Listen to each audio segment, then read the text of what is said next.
Sarah, guess what? It's Wednesday. Now, before you say anything, I'm well aware that I did not put a video up on Friday, and I'm going to be calling in personal health recovery reasons. So, before you start being like, oh, you need to do a punishment because you didn't do it on video, guess what? Mental health is hard to deal with. So, too bad. Now, for today's video, I didn't know what I was going to be doing for a topic, so I did what any reasonable writer does when they're looking for a topic when they're suffering from writer's block, and that's to look up a random topic generator on the internet. So I looked up a random topic generator, I picked a few, and I'll be answering those to the best of my human ability.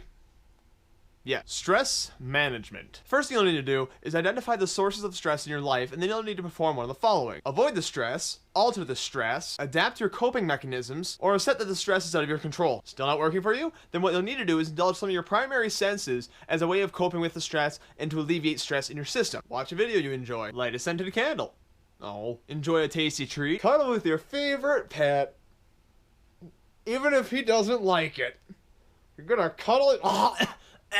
He goes to the throat. He goes to the throat. Cuddle your favorite pet, even if you're a little allergic. That's okay. Or listen to your favorite music.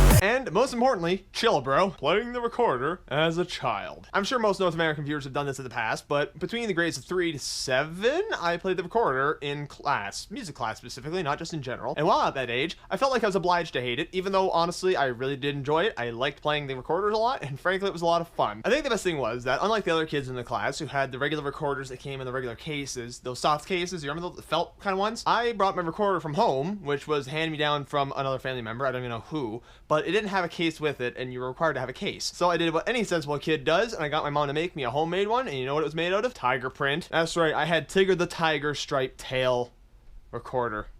I had the best case in the class. It's actually getting very warm in here. I'm gonna take a layer off. Dancing is exhausting. Nations known for peace. I've played enough Civilization 5 to know that India is never the correct answer. PlayStation 3 or Xbox 360. Super Nintendo all day, every day. Eating late at night. While most recent scientific studies agree that just eating late is not the sole reason for weight gain at night, though it does lead to digestion problems and sometimes not as restful as a sleep, the truth of the matter is a little bit more complicated than that. Disclaimer, I'm not a nutrition specialist, so typically when people snack before bed, it's usually while they're doing an inactive hobby, something along the lines of watching TV, looking at the internet, reading a book. You get where I'm going with this. You're not really doing a lot of physical work. Inactive nighttime hobbies plus higher calorie portion snacks that you're not really controlling equals extra weight gained regardless of when you're doing it. If you did it first thing in the morning, you'd probably have the same effect. Late night eating isn't the problem, it's poor self-control.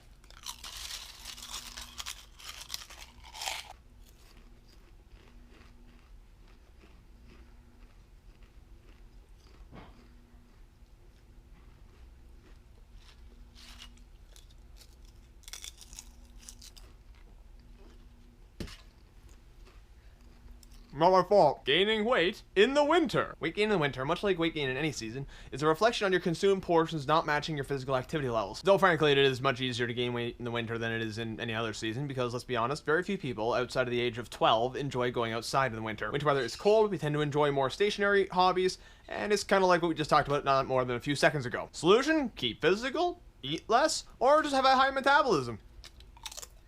I don't need to worry about my weight, ever. My metabolism's like a Ferrari. History's most independent people. This is a bit of a tough list, but I think I've actually summed it up to a nice top 5 list. So, number 1, Rambo. Number 2, Samus Aran. Number 3, Conan the Barbarian. Number 4, Altair. And number 5, this guy. That's a lie, I'm not very independent. Gordon Freeman. Way more independent. Conclusion. Sarah, I hope this video was educational, or at least a little bit entertaining for you to some degree. And I can finally say I will see you on Friday.